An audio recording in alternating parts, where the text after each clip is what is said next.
भक्ति के मार्ग पर प्राणी जब तक नहीं चल पाएगा, जब तक उसका एक सिद्धांत नहीं बन पाएगा और भाव योगी के भावों से भजन भी नहीं गा पाएगा।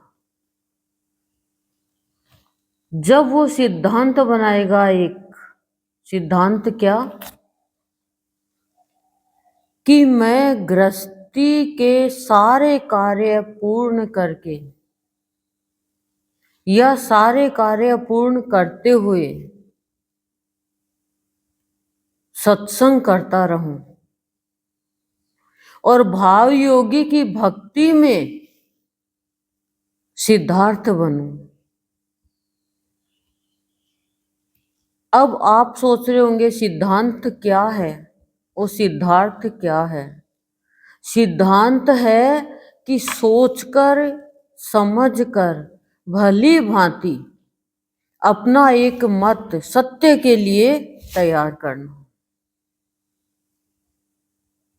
भाई कमाने वाला व्यक्ति है, वो कमाता भी है और घर की जिम्मेदारी भी निभाता है। ऐसा तो है नहीं कि हम सत्संग करेंगे तो हमारा घर का काम रुक जाएगा। सिद्धांत तो आपको बनाना होगा, तो फिर आपकी सारी कामनाएं पूर्ण होगी। सिद्धार्थ का मतलब जिसकी सारी कामना पूर्ण हो गई हो, नहीं तो वो कैसे सत्संग करेगा और कैसे गृहस्थी चलाएगा। इसके लिए प्राणी को सही मार्ग का अवलंबन करना पड़ेगा, यानी सही रास्ते पर चलना पड़ेगा। अब वो सही मार्ग, सही रास्ता कहाँ है? वो सत्संग में आकर ही आपको मार्ग मिल सकता है। कौन सा मार्ग? सही मार्ग। संसार में रह के हम सब कुछ करेंगे, लेकिन हमारा मार्ग सही भी होगा, गलत भी होगा। हमारे लिए सही है, लेकिन वो बाद में पता चलता है कि कैसा मार्ग था। अब आप कहोगे सत्संग में आकर ही क्यों मार्ग मिलेगा?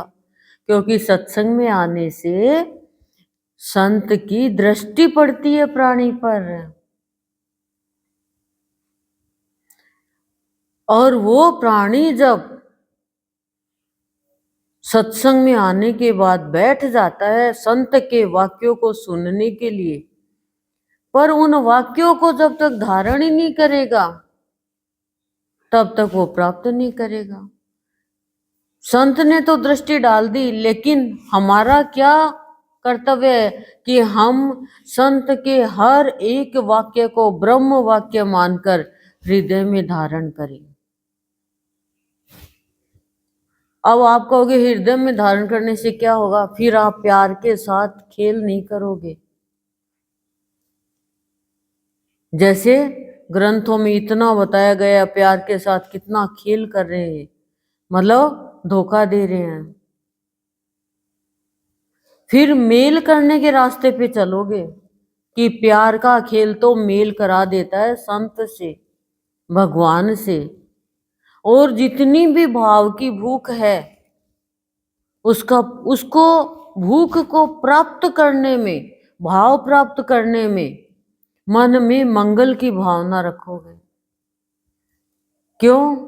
क्योंकि पता चलेगा कि मंगल भावना से ही भाव की भूख पूरी होती है। आप भाव चाह रहे हो और किसी के भी मन में, किसी के प्रति हमारे मन में भावना मंगल की आ गई, तो फिर हम कुछ नहीं कर सकते।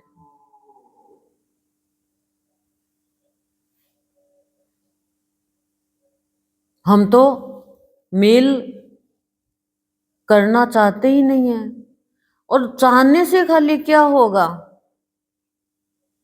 चाहने से क्या होगा?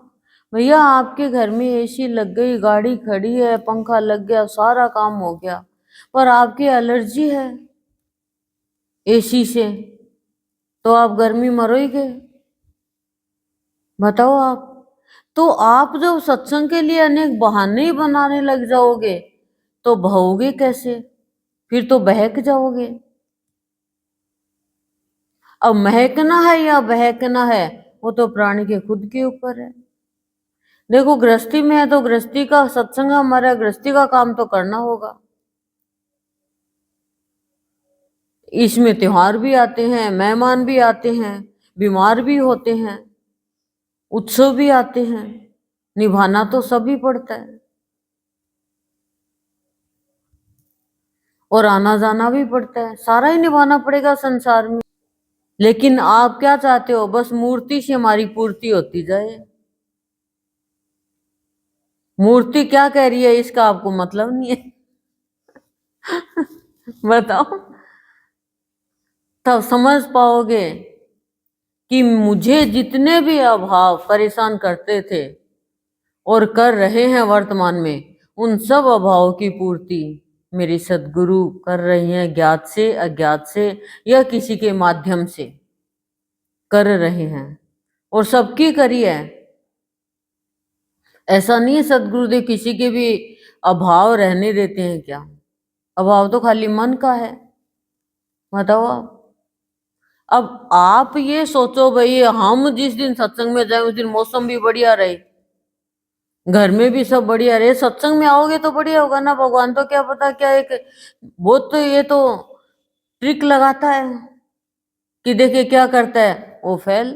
तो ईश्वर क्या कहता है, ये सत्संग के लायक ही नहीं है। भैया आपको पेपर देने जाना है तो आप देखोगे क्या बरसात आ रही है?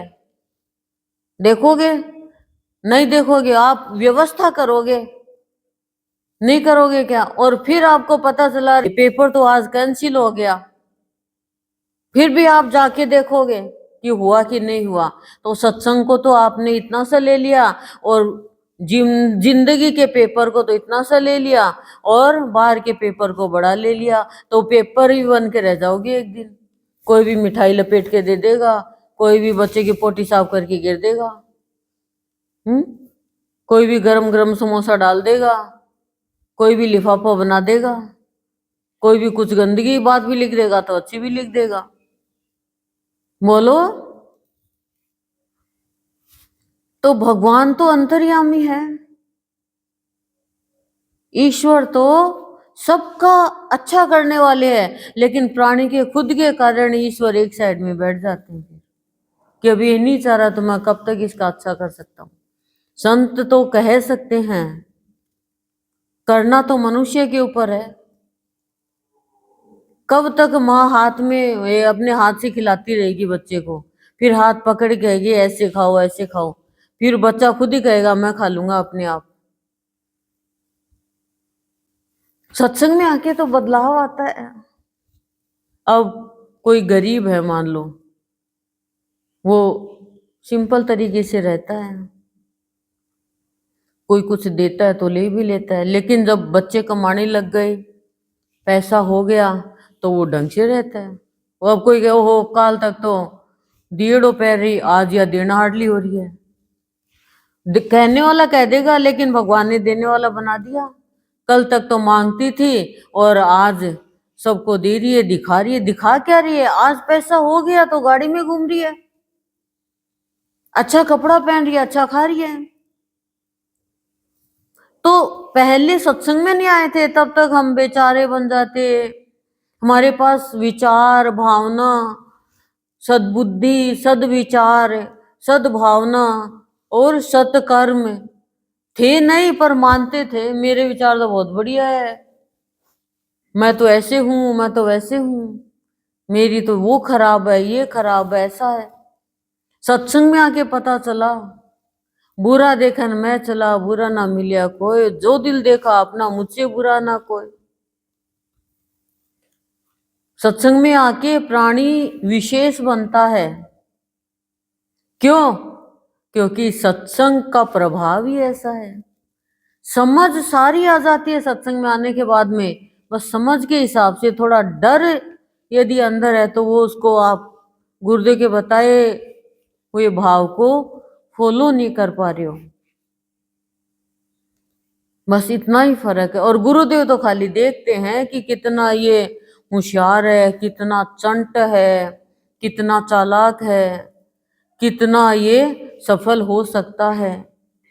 हर चीज में होशियारी चाहिए, हर चीज में। ऐसा थोड़ी है सरल विचार है तो हम मूर्ख बन जाएं क्या, उसमें भी चतुराई चाहिए, नहीं तो कोई भी हमें धोखा दे देगा। बताओ आप, तो अभाव की पूर्ति कैसे होगी? नहीं हो सकती अभाव की पूर्ति।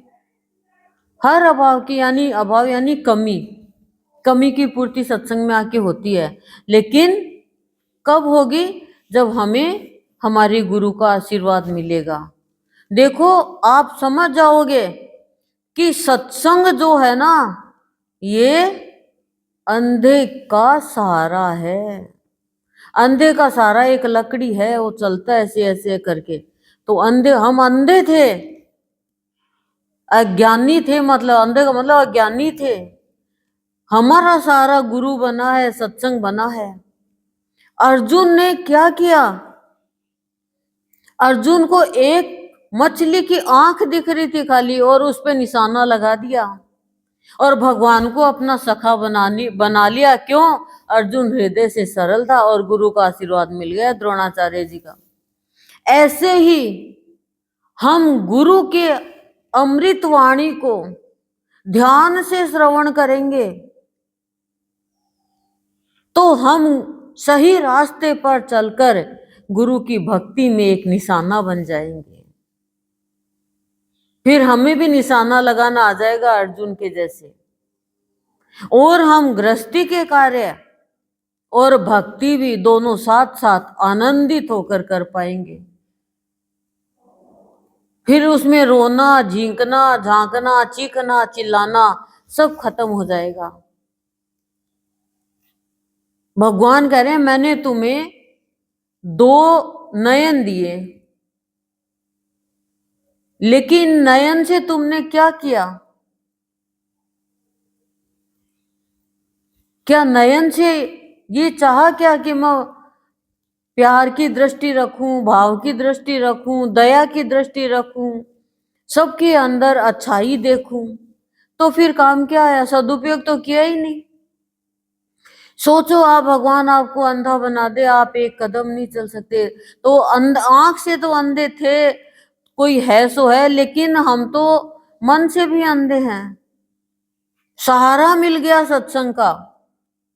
सत्संग हमारी माँ भी है, सत्संग हमारा पिता भी है, सत्संग हमारी इज्जत भी है। जगो और जगाओ, संत तो ये कहते हैं, न रो न रुलाओ, हंसो और हंसाओ। भक्ति के लिए भागो और सबको भगाओ, ऐसा है। लेकिन आप तो भाग रहे हो भागम भाग में। भागना है, मैंने ये थोड़ी कहा गृहस्थी मन का पालन मत करो, नौकरी मत करो। ये किसने कहा? किसी ने कहा। गुरुदेव कह रहे हैं मैं भी जाता था नौकरी करने, स्कूल में पढ़ाता था, बच्चों को पालता था, शादी भी करी है, गृहस्थी भी करी है। गुरुदेव ने पूरी अपनी पूर्ण रूपेण पूरा कर्तव्य निभाया है। तो ऐसा थोड़ी, और संत भी बन गए, तो हम क्यों नहीं बन पाते? हम संत नहीं तो भक्त तो बने, साधक तो बने, लेकिन हम तो भक्त हैं बस। तो हमें भी गुरुदेव का आशीर्वाद मिले, बाबा का बल मिले, और हम भी भक्ति में आगे बढ़ते रहें, बहाना नहीं बनाए। जीवन में आनंद, शांति, प्यार गुरुदेव ज्ञात से भी देंगे, अज्ञात से भी देंगे।